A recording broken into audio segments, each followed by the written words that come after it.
Today I painted this farmhouse. It was a daytime shot, but I decided to turn it into a night scene. I thought it'd be kind of fun to have a little bit of a glow behind the house and the sky and the foreground really quite dark. So I started out with some lemon yellow, and now I'm adding a little gamboge, which is a yellow-orange. And I'm kind of thinking of it as a typical farmhouse that has a light post in the backyard. And so that's where the glow is coming from. So I did a light pencil sketch just so I can locate the elements. As you can see, there's not a lot of detail. I'm going to have the light coming through just one window. Now I'm going to get into my dark colors. And I'll slowly build up the dark colors as I go. I'm going to use ultramarine blue, Payne's gray, and maybe even a little phthalo blue in it. But I'm starting out with just a medium value, trying to get everything wet. I started with dry paper, of course, which I most of the time will do. And here I'm laying in, again, the Payne's gray, the ultramarine blue, and laying in the values real quick, staying a little bit lighter around the house. And I'll gradually just keep adding more and more darks to it. And you have to remember that watercolor dries quite a bit lighter than it looks when it's wet. So just plan on it lightening probably 20% or more. So really hit your darks dark. I'm using a number 10 round brush.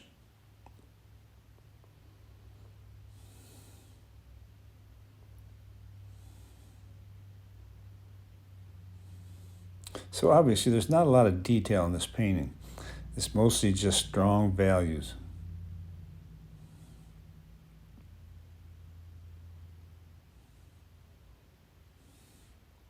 And everything's still wet except for the yellow and the gamboge. All the darks are still wet. It's starting to dry a little bit in the upper right corner, but I'm going to keep adding more and more pigment to it. So I'm going to keep it wet.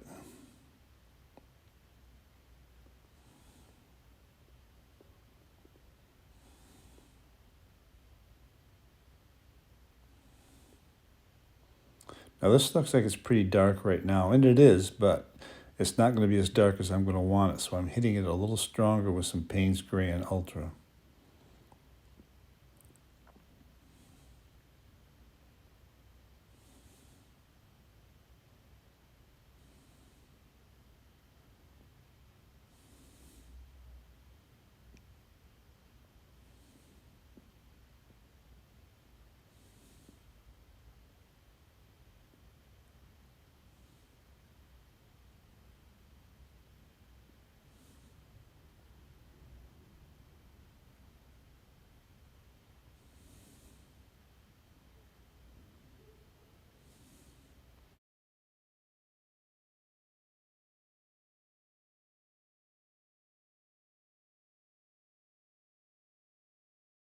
Put a little indication of a tree in the back left. Gives me a reason to bring some more darks in. I got to kind of watch it so that dark area doesn't creep too much into the yellow. And if it does, I'll just take a damp brush and just kind of push it off to the left. We'll just see what happens here.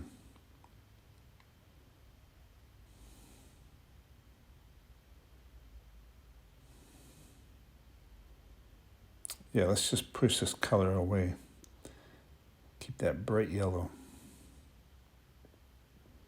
Now I'm going to put some trees in the background on the left-hand side also. That'll add a little bit of detail.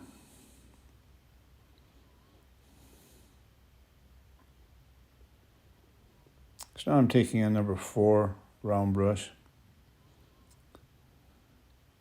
And I'm using a 5-gallon paint stirring stick to get nice straight lines.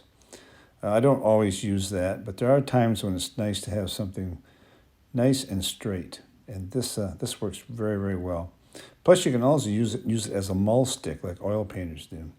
Allows me to reach into the middle of a painting and make some adjustments or add colors without getting my hand into the painting.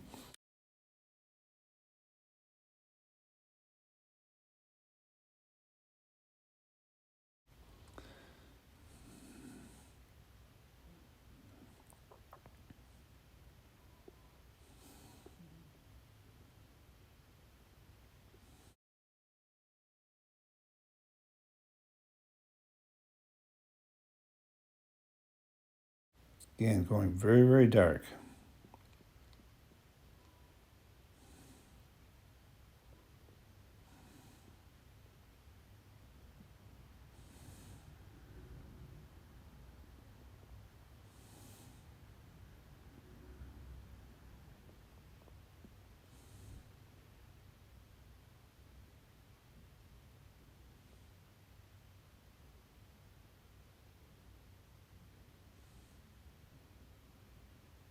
So being left-handed, I'm working from the right back to the left.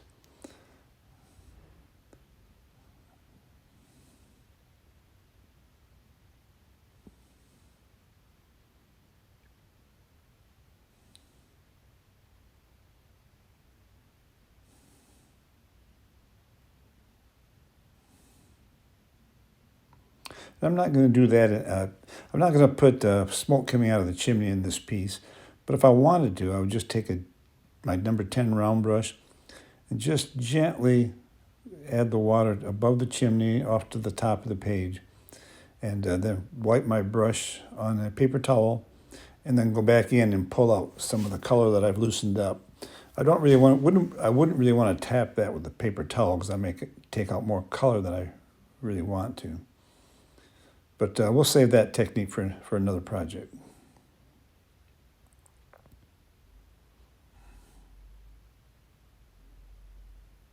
You can see the straight edge I'm using is up on an angle. It's not laying flat on the surface.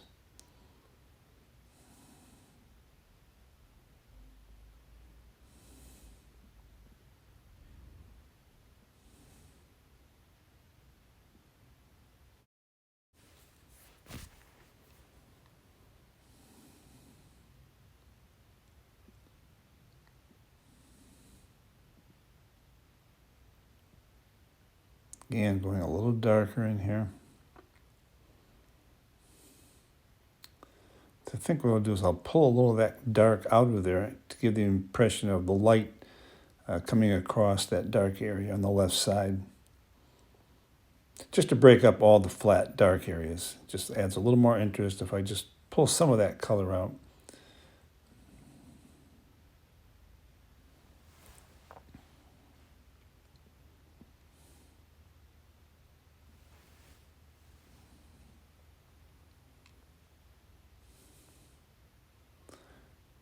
Here I'm kind of pulling a little color out of there, just with a damp brush, just kind of loosening it up.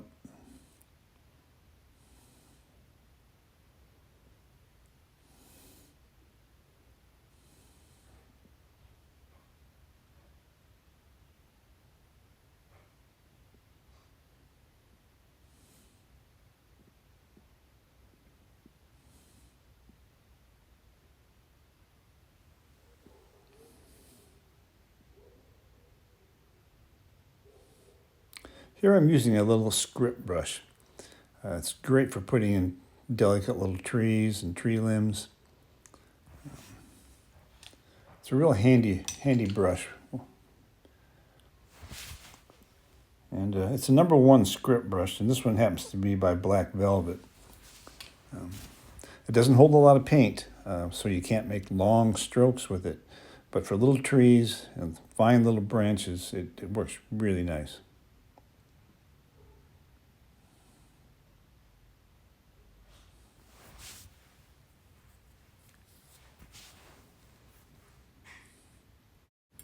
Here I'm using a mop brush. It's a number 4 mop brush. It's by Creative Mark. It's called the Harmony Squirrel Quill Brush. A lot of times viewers will contact me telling me they can't find that brush with the green tip, and I don't always remember to tell them in the videos that I painted the tips green on that so I can find them at an end of a workshop. Because a lot of times I'll let students try them out, and it's just a lot easier to locate them at the end of the day. But I take this brush and I fan it out and then just gently drag it across the surface to give the indication of fine branches or bushes. But you can see how fanned out it is. Now you'll see other brushes that look like this one, the mop brush that I was using, but I haven't found one yet that works as well. Again, that's by Creative Mark.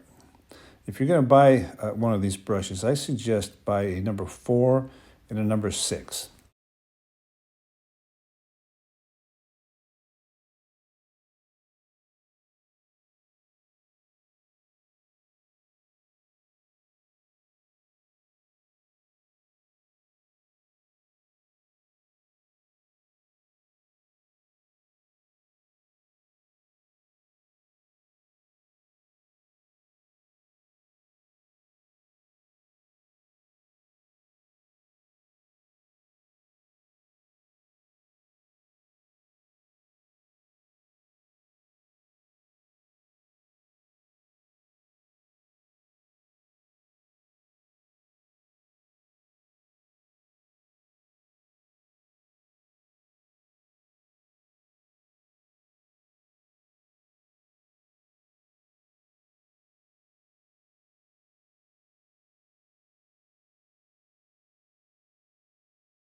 I think I'll pull some values out of the house too, just a little bit.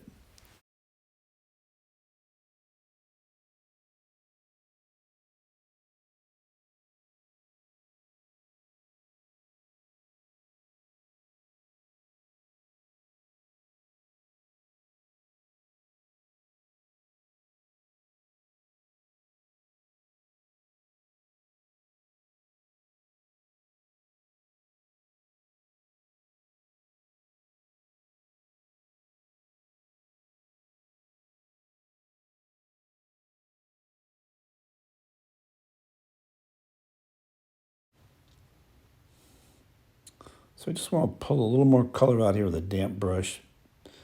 Again, I don't want to use the paper towel because I'll probably pull too much color out. But I just want to lighten that up a little bit to indicate a little bit of light coming from the back, a little bit of light coming from behind the house.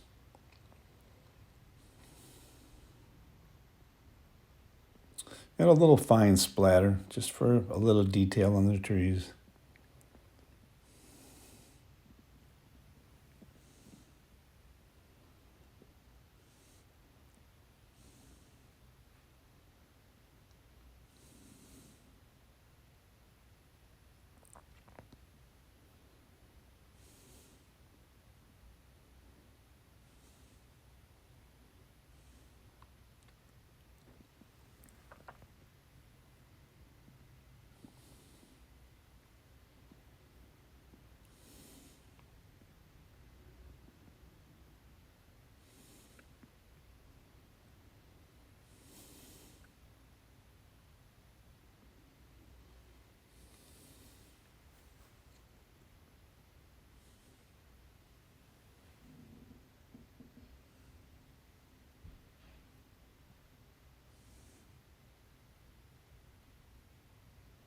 So I'm kind of tweaking some of the angles on the chimney, just so they make sense. It's very important to understand two-point perspective. If you don't understand two-point perspective, it eliminates a lot of subject matter that you can paint.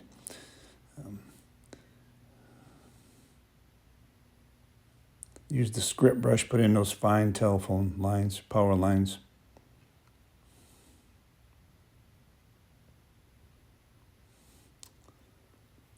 Just loosening up the roof on that side a little bit and just gently pulling out some color.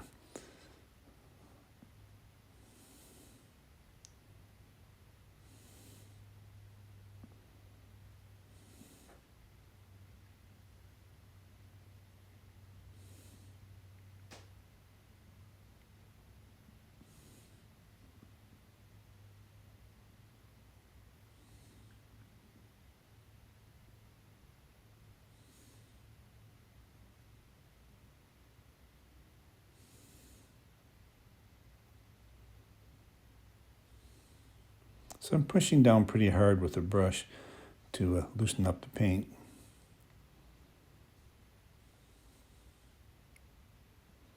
And I'm using a 1/2-inch flat brush here.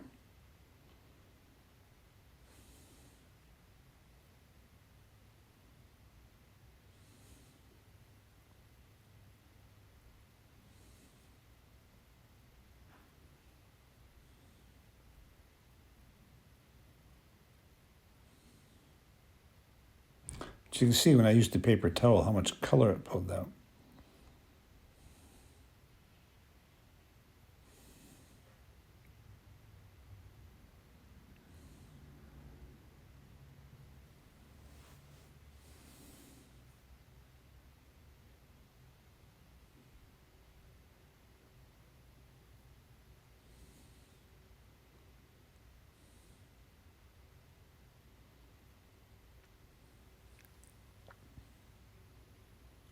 Slight indication of a metal roof. Just making just little subtle value changes.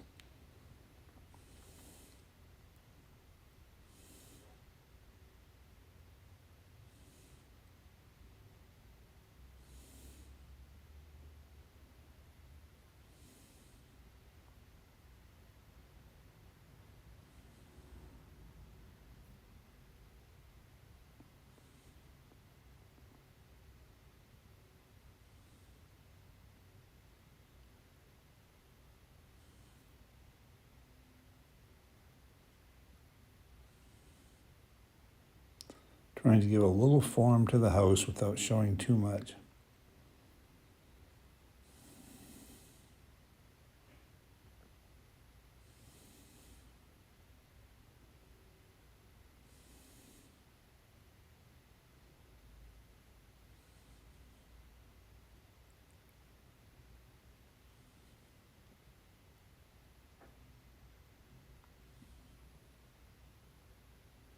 Getting a little too busy.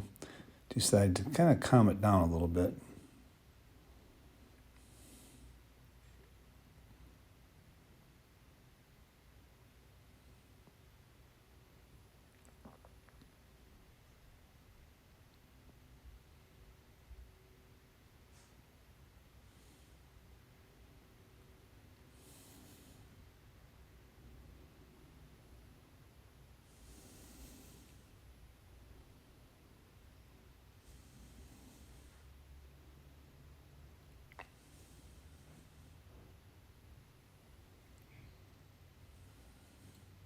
So let's take the tape off and see what we got. It's nice to put tape around your painting. It gives you a nice border. And that's the finished piece. I splattered some titanium white on top to give the indication of snow. Thanks for watching.